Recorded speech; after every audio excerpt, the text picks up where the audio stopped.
Por intuição, eu trabalho em casa, fazendo tratamento fluidoterápico. Sou médium de evidência. Eu interrogo, é certo ou errado? Já estou trabalhando há 2 meses com bons resultados. Erradíssimo. O seu lar não é um hospital.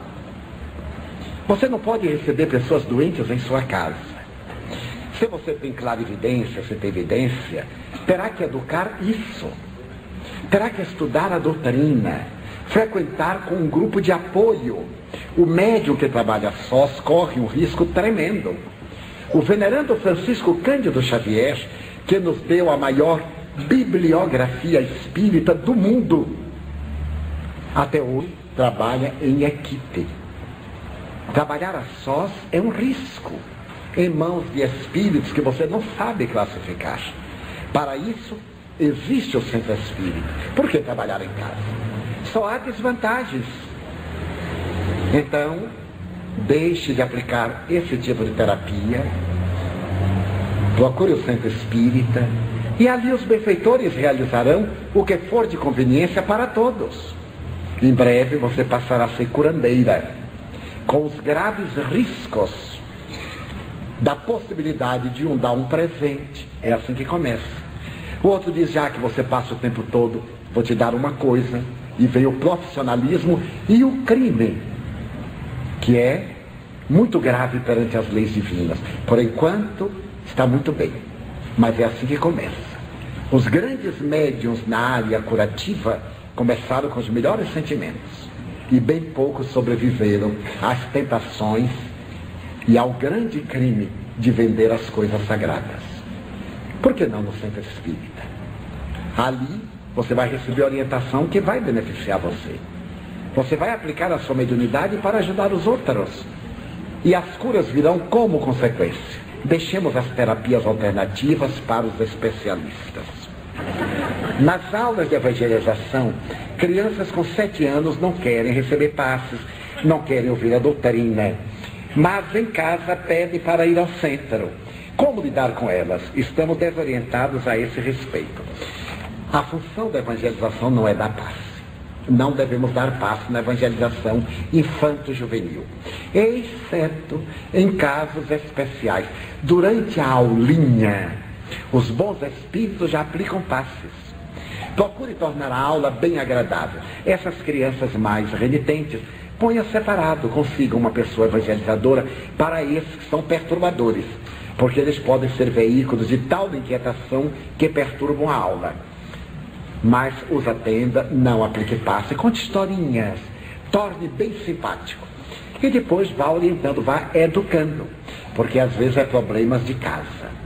Na evangelização nós temos o grande desafio, que são as crianças mal educadas. E que os pais põem na evangelização para nós educarmos. E não dá tempo. O trabalho da evangelização é uma ponte com a família. A família vai até um ponto e nós, especialistas na doutrina, completamos. Mas não podemos dar a educação doméstica que é dada em casa. Vamos criar hábitos saudáveis. Vamos orientar com mais segurança. Mas aí entra a parte dos pais. Converse com os pais.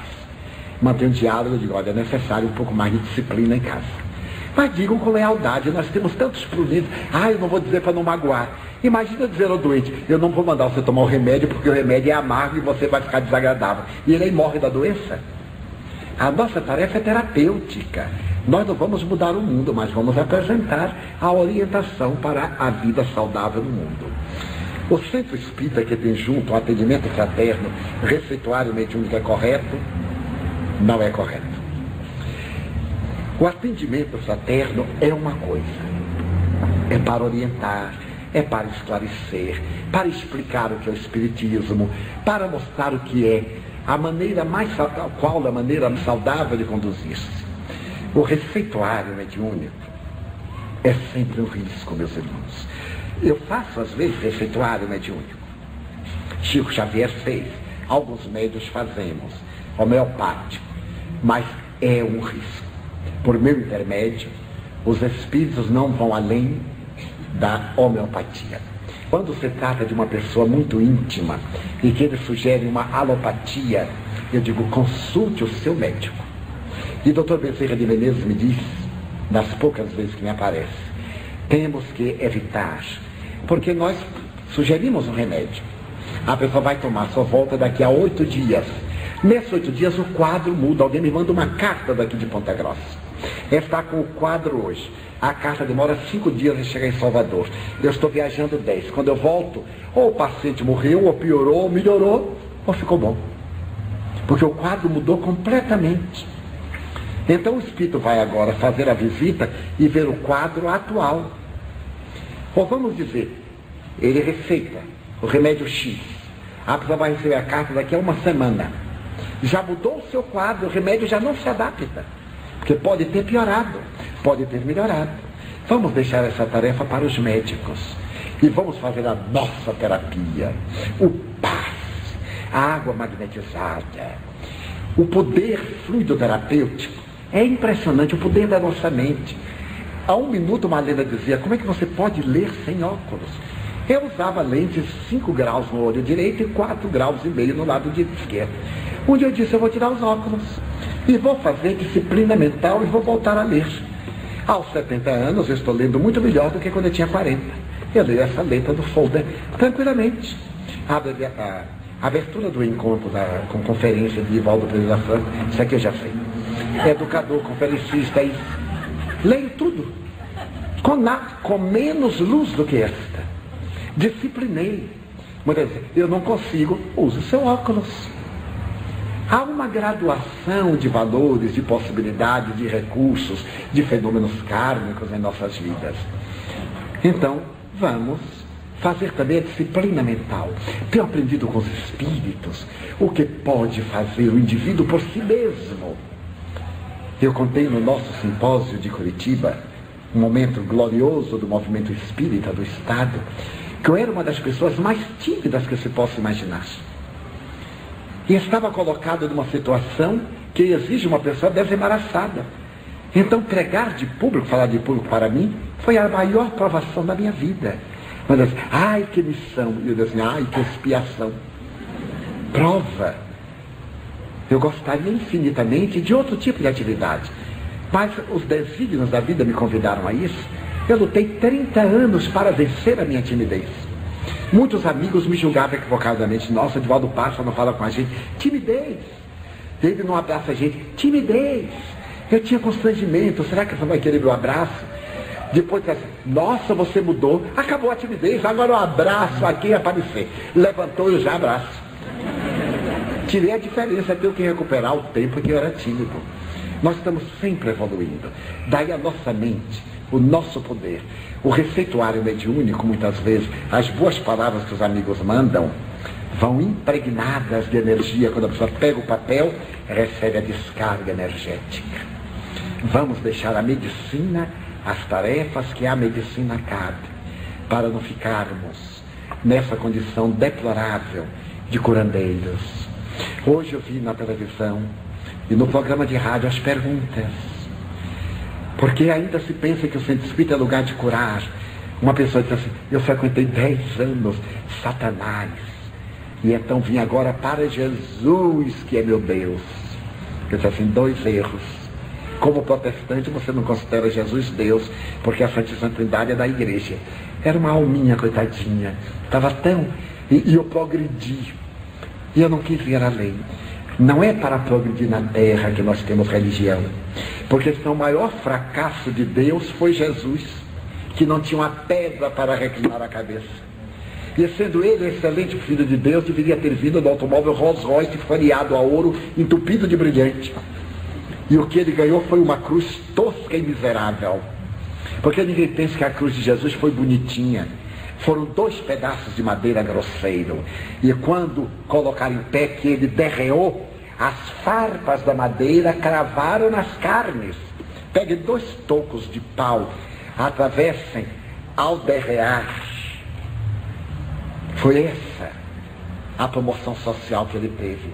Então quando eu vejo, leio, ouço, dizer assim, agora eu mudei de religião, progredi, arranjei emprego. Eu digo, Deus é um fracassado.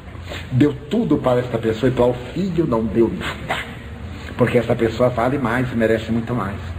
Não é uma prostituição da proposta de Jesus, uma perversão do conteúdo evangélico. Que dizer então das palavras de Jesus? No mundo só tereis aflições, mas lembrai-vos de mim, eu venci o mundo. O que é que nós, criaturas, estamos fazendo de Jesus? Alguns amigos abandonam a doutrina porque os companheiros não foram tão gentis. Não era o caso dele ser gentil. Quando uma pessoa é áspera comigo, eu confesso com lealdade como conversei a minha deficiência, confesso também a minha conquista. Eu não me incomodo absolutamente, não me sensibiliza. Eu digo, coitado, ele está pior do que o que eu pensava. E uma onda de ternura toma conta do meu coração, porque eu não estou na doutrina pelas pessoas, nem para receber homenagens ou prêmios. Eu estou na doutrina porque me ilumina, e me ilumina tanto que eu tenho espaço para repartir. Daí, meus queridos irmãos, o atendimento fraterno é um momento coloquial. Que bênção é o atendimento fraterno. O passe, eu sei, de momentos gravíssimos da minha vida, quando, aturdido no meio de entidades perversas que me sitiavam a casa mental, a ponto de desequilibrar. Nilson, meu primo irmão, chegava do trabalho e percebia pelos meus olhos.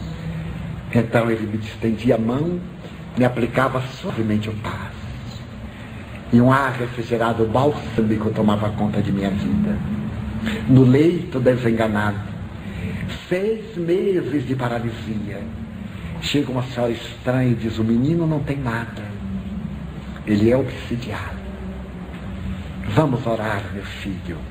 Distende a mão e com movimentos rítmicos, por 2 a 4 minutos, ela termina e diz, já está bem, levante. Minha senhora, eu não senti nada, mas o seu irmão que o estava obsidiando já saiu. Levante. Eu levantei. Há 55 anos atrás. Nunca mais tive nada nas pernas. Nada, nem unha encravada. 55 anos. Em paz. Pode haver maior terapia. Tive uma parada cardíaca. Estava na cama deitado para morrer. Chega Joana de Ângeles no dia da sessão mediúnica e me pergunta, o que faz? Ah, minha irmã, estou 95% morto. E qual é a vantagem, Divaldo? Tu não estás conversando comigo que estou 100% morta? Olha que coisa fascinante. Tu irás à reunião? Eu digo, não posso. O médico disse que se eu andar eu morro. Mas ele não te disse que também se tu não andares tu morres? Disse, mas ele me deu 2 meses. Então, meu filho, vamos morrer em 40 dias caminhando, sendo úteis e não na ociosidade de uma cama. Mas minha irmã, como é que eu vou descer essas escadas, andar até lá? Ela olhou para mim e sorriu, eu estou indo. E faltam 6 minutos para fechar a porta. Eu digo, ou eu vou, ou eu vou. Aí eu chamei o filho, uma campainha já para que eu estivesse morrendo, bater o cotovelo e o povo ia me ver. Aí chega meu filho que tinha um problemazinho psíquico, eu pálido, acabado, 16 quilos mais magros. Ele olhou e disse assim, poxa tio, já morreu ou está morrendo? Eu disse, menino, me leva lá. Ele me levou. Mal eu entrei e fechou a porta, porque lá tem horário. Ai, horário, pontualidade. Se faltar a 3 sessões mediúnicas, não vá porque está com o nome cortado. Porque ali não é lugar de ir quando pode ou quando não tem aniversário. É um compromisso. Não tem nada que o carro quebrou, que o trânsito estava ruim, saia mais cedo. Pontualidade, disciplina. É um lugar de disciplina. Quando eu vi o irmão fechando a porta, eu não podia falar, eu disse assim para ele assim, grita que me espere 1 minuto que eu estou indo. Quando eu sentei, Nilson me perguntou, foi Joana? Eu disse, foi Joana. Meus irmãos, eu ouvi a parte dos estudos, psicografei, ela deu a mensagem, fui médio de uma entidade sofredora, quando terminou eu estava ótimo. Eu que não sou de falar muito, como vocês estão vendo, Comecei a conversar, que é proibido conversar depois das sessões, na sala. Mas eu comecei a falar. Ela me passou e perguntou, então, como estás? Eu disse, 95% vivo. Agora para a cama, para não jogar fora as energias que nós lhe demos. Aqui estou eu, 14 anos depois. Fui ao enterro do meu cardiologista, fiz uma peça muito bonita, porque antes ele do que eu. Então, não precisamos de outras terapias, e essas devem vir pelos canais competentes. O que dizer de um centro espírita que não aceita, que não acredita em obsessão e mais, que diz que não se pode levar ao pé da letra tudo que está dito na obra de Allan Kardec, que o centro não é espírita, é botar o seu nome do presidente, centro fulano de tal. Porque para ser o centro espírita tem que ser espiritizado. Olha aí a proposta de Joana. Como é que não acredita em obsessão? Ele já é um obsedado. E esse não acreditar é uma influência técnica dos obsessores para que ele não faça a sua cura, é uma presunção. Não acreditar que é vulnerável, é uma presunção. Você então mude de centro espírita antes que fique obcecado também. Quando o centro espírita passa por necessidades financeiras, é válida a realização de almoços, é válido, de bazares, ou mesmo pedido de ajuda aos frequentadores e trabalhadores do centro. Esse pedido pode ser feito inclusive em reunião pública. É super válido que os espíritas mantenham a casa espírita. Eu vou pedir aqui ao bispo? Não é possível. O espírita tem que contribuir. Nós então faremos bazares, nós faremos almoços, chás beneficentes, evitaremos fazer rifas, fazer jogos que são proibidos por lei, e que são jogos de azar, mesmo esses inocentes joguinhos. O indivíduo está dando menos para ganhar muito, é jogo de azar. Evitemos fazê-lo nas sessões públicas para não descaracterizar. Mas digamos aos nossos irmãos, ou antes da sessão pública, digamos, olha, estamos precisando de ajuda. A casa vai fechar, eu coloquei aqui. A casa tem despesas. Se a casa é de aluguel, tem que pagar todo mês. Se ela é própria, tem que conservar. E quem é que vai dar o dinheiro? Aqueles que se beneficiam da casa. Não será lícito ir para a rua pedir aos outros para que eles nos ajudem a manter a casa que nos beneficia. É o paradoxo. A nossa caridade, diz o ditado, começa em casa. Quanto tempo se faz necessária para a manifestação do mentor? E por que a sua manifestação? É imprevisível. Muitas vezes o mentor está comunicando sem dizer o nome. É o espírito amigo que vem, que dá instruções, que diz boas palavras, que nos dá orientações. Ele é o mentor da casa. Oportunamente ele pode dizer, sou fulano de tal, e tenho tarefas, tenho responsabilidade. Ele jamais vai dizer, eu sou o mentor, eu sou o guia. Eles nunca dizem. Nós é quem descobrimos que eles o são pelas suas qualidades de elevação moral, pela maneira como se comportam e como nos orientam. Qual é a finalidade? Dirigir-nos. Imagine um comboio que não tem direção. Imagine um carro que não tem freio. É um desastre. Ele veio exatamente para nos orientar, porque a nossa capacidade de discernimento tem limite. Do mundo espiritual a visão é mais profunda, as possibilidades são maiores e, portanto, muito mais próprias para nos orientar. Qual deve ser a atitude do dirigente de uma casa espírita quando algum dos trabalhadores apresentar comportamento não compatível com os preceitos da doutrina espírita? Está no Evangelho de Jesus. Chama o teu irmão em particular e fala-lhe em segredo. Se ele continuar, reúne a igreja, reúne o grupo e fala. E se ele prosseguir, dilo de público. Está também no Evangelho segundo o Espiritismo, uma mensagem de São Vicente de Paulo. Nós não temos o direito de acobertar as imperfeições dos outros, temos o direito de não censurar. Mas não vamos deixar que essas imperfeições perturbem o trabalho, chamamos a atenção. Por isso a casa deve ser um núcleo de pessoas que se estimem, para que não tenha melindre. Imagine, me chamou a atenção, e por que não? Se está errado, chamamos a atenção. Uma senhora não me chamou a atenção porque eu não olhei para ela, não me fez um grande bem. Joana não me chamou a atenção porque eu não estava tratando convenientemente a minha irmã, que estava com mais necessidade do que eu. Quantos companheiros nossos eu também chamo a atenção? Para isso eu sou mais experiente, sou mais vivido. tem um pouco mais de esclarecimento, outros têm outra área também me chamam a atenção. É um dever de caridade. Como poderia ser feito o trabalho de reciclagem emocional daqueles que participam da casa espírita? Há muitos programas, há pequenos cursos de reciclagem de atividade, cursos de qualificação, e nós poderíamos até convidar pessoas experientes dessas áreas para que nos ajudem, para que tragam para nós a sua contribuição e nos ajudem a melhorar a qualidade dos nossos trabalhos. Todas as empresas hoje fazem curso de qualificação dos seus funcionários. E sabe o que as empresas estão fazendo? Cursos de meditação, de boas maneiras para maior contribuição da criatura, do funcionário no atendimento ao público.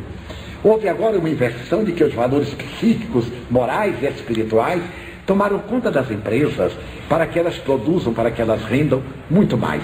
Há ainda muitas perguntas, mas eu gostaria de encerrar o nosso momento deste encontro referindo-me a uma pessoa admirável, cuja vida é uma lição de vida para nós. Eu desejo referir-me a um homem, professor de uma universidade americana, que era de pequena estatura e adorava dançar. E como tudo quando ele ganhava na psicologia, na ética, nas suas classes na universidade, ele distribuía com os alunos mais pobres, ele dançava no salão da igreja americano. Todo sábado ele colocava uma toalha no ombro e ia bailar. Era, como diríamos antigamente, um pé de valsa. E ele conta que bailava tango. E eu mentalizo um americano dançando tango. Deve ser uma coisa americana. E então, um dia ele sentiu uma pequena dormência no pé. E mais tarde, uma dormência no glúteo. E logo depois, uma dormência que foi piorando. Ele procurou o médico, que o encaminhou ao neurologista, submeteu-se a uma bateria de exames muito sofisticados e foi diagnosticada uma doença cuja sigla ela, esclerose lateral amiotrófica, doença incurável. Cada momento o doente está pior. É uma doença tão terrível que a pessoa não pode ter a mais mínima esperança de melhorar. Porque uma das coisas agradáveis na doença é essa esperança que amanhece melhor, que daqui a pouco o remédio nos ajuda. Mas na esclerose lateral amiotrófica, o prazo é no máximo de 6 a 8 meses. E a morte, crudelíssima, morrer por paralisia total, por asfixia. E engasgado, tem que tomar alimentação parenteral por tubos e não poder respirar. As secreções vêm, afogam e a pessoa morre. Então o doutor Morris Schwartz percebeu a gravidade da sua doença e tomou as primeiras providências para enfrentar. Começou a usar uma bengala por causa da perna. 3 semanas depois, ele começou a usar as bengalas canadenses, aquelas 2. 1 mês e meio depois, a usar muletas. 3 meses depois, cadeira de rodas. 4 meses, uma cama ortopédica. E daí, foi piorando. O que me fascina na vida deste homem é a mensagem que ele deu. Para aprender a viver, é necessário saber morrer. Vamos memorizar esta frase. Para aprender a viver, é necessário saber morrer. É morrendo que a gente aprende o valor da vida. E ele que chegou aos 78 anos de idade, que viveu, que gozou, agora ele não sabia viver. E à medida que ele começou a morrer, ele descobriu a vida. Como a vida é preciosa. Como nós desperdiçamos a vida com queixas, com reclamações, com mau humor, com enfado, com antipatia, malbaratando os momentos mais admiráveis da nossa existência. Agora que ele tinha, não sabia quanto tempo, porque no máximo 6 a 8 meses, podia morrer antes. Uma parada cardíaca, uma doença alternativa, ele não podia tomar outros medicamentos. Tinha que tomar medicamentos caríssimos para diminuir as dores, que são crucificadoras. Ele fez todo um programa para morrer. E nesse programa para morrer, todo um programa para viver. A primeira coisa que ele fez, quando foi para a cama e a mulher quis pedir demissão do emprego, foi dizer: a doença tirou todas as minhas possibilidades, não vou deixar que tire as suas. Que homem notável. Você tem que viver e se realizar.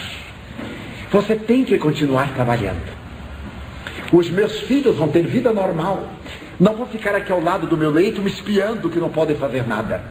Quanto mais me espiarem, pior vou ficando. Não quero que eles acompanhem essa degenerescência. Nós vamos ter enfermagens. Nós vamos ter auxílios médicos. Nós vamos correr ao governo. Mas vocês vão ter a vida normal possível, para que daqui a pouco tempo, pelo cansaço, não desejem que eu morra. Porque quem toma conta de um filho incurável se exaure. E o momento chega que a pessoa, ai meu Deus, alivia-o e alivia-me. É o lado humano. Vocês vão ter a vida normal. E eu vou viver cada segundo da minha vida. Não vou perder o humor. E os vizinhos sensibilizaram-se e começaram a visitá-lo para conversar. E começaram a levar-lhe enfermagem. Alguém se prontificou a ajudar na hora que a enfermeira não podia vir. Um aluno soube, se prontificou a vir dormir com ele. E em breve se formou um grupo de auxílio ao venerando Maurice Schwartz. E ele não perdeu o bom humor. O livro que ele escreve, A Última Mensagem, é tão rica de beleza. Ele escreve através de um aluno.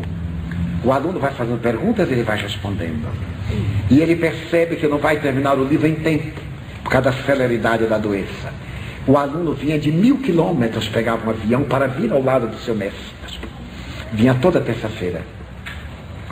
E então ele diz ao aluno: vai chegar o tempo em que eu não poderei mais falar, em que eu não poderei mais quase respirar. Você então vai emitir o conceito e eu responderei pelo abrir e fechar das pálpebras. 2 vezes eu estarei dizendo que a tese está errada. 1 vez eu estarei dizendo que a tese está certa. E ele então começou a preocupar-se com o grande problema da privacidade, porque ele agora tinha que ir ao banheiro e já não se podia afear. Ele fez todo um trabalho para aceitar que estranhos cuidassem da sua higiene íntima, adaptar-se, superar essa inibição, esse constrangimento e aceitar com naturalidade. Um programa de televisão soube e o entrevistador foi até ele: o senhor aceitaria ser entrevistado publicamente, costa a costa, num dos maiores programas da América? Ele disse: é o meu sonho. Desejo dizer a todo mundo que o sofrimento é muito bom. Ruim é a falta de sofrimento. A pessoa perde os parâmetros da vida. Foi levado ao programa de televisão, comoveu a América. Ele contou toda a história da sua doença. Recebeu 150 mil cartas em 1 semana. Os vizinhos correram os alunos para lerem as cartas. Recebeu ajuda financeira de milhares de pessoas desconhecidas. Uma das cartas que mais o comoveu foi de uma jovem: meu pai morreu e eu o odiava por causa do seu temperamento. Agora eu sei que ele era portador da esclerose amiotrófica lateral. Nem ele sabia da doença, nem eu. Então ele se fechou por dentro. E isso nos criou um grande abismo. Eu agradeço ao Senhor. Centenas de pessoas vão lá dizer: muito obrigado. Eu estou com a doença e não sabia. O médico escreveu no diagnóstico ela, mas eu não sabia o significado. Quero agradecer a sua coragem para enfrentar a vida. E ele foi piorando e começou a escrever vários aforismas. Quando você estiver doente, não negue que está doente. Diga que está doente. Mas não faça da doença um motivo para afligir os outros. Não faça da sua doença um motivo de chantagem contra os outros.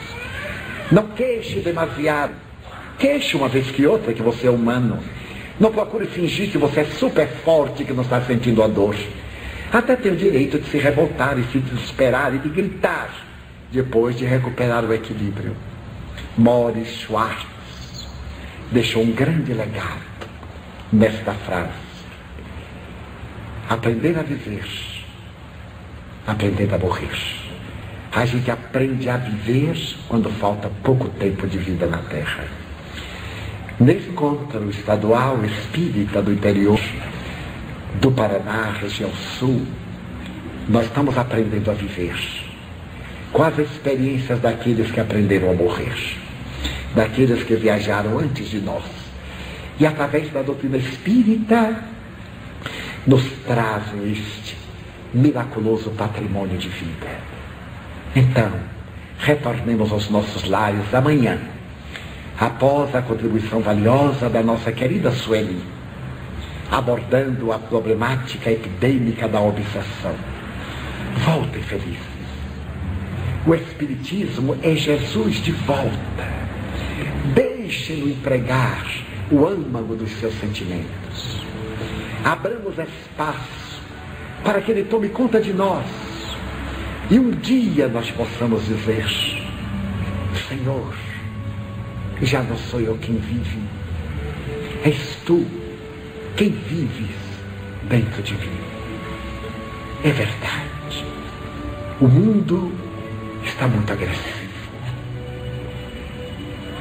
As dificuldades e os desafios estiolam nossos sentimentos. Momentos há que nós estamos tão aturdidos, tão exauridos, que não temos para onde fugir. A única alternativa é Jesus. Buscá-lo nos momentos amadíssimos é a solução para os problemas gravíssimos do nosso comportamento. Aceitar com resignação dinâmica as dores, as vicissitudes, é a proposta que Ele nos faz. Porque fora disso não há salvação. Meus irmãos, espíritas e não espíritas, amemos juntos. Sejamos aqueles que disputamos a honra de servir, que tenhamos a glória de ajudar. No tumulto, sejamos a paz. Na ira, a tranquilidade. Na agressão, a concórdia. Jesus confia em nós. Jesus precisa de nós, tanto quanto necessitamos dele. Nós falamos-lhe através da oração e ele responde-nos por intermédio da inspiração. Ele socorre a criatura humana através de outra criatura humana. Que sejamos aquele a que ele elege para o socorro. Digamos ao mundo que vale a pena amar e demonstremos ao mundo que amando somos infinitamente felizes. Mantenham-se em paz. Essa paz que somente Ele pode dar. a única paz que vem de dentro para fora e inunda a vida de realizações planificadoras. Vão em paz, semeadores do futuro, construindo a era do Espírito imortal. Que o Senhor nos abençoe e fique conosco. São os nossos votos de companheiros espirituais que ultrapassamos a tumba e continuamos a viver.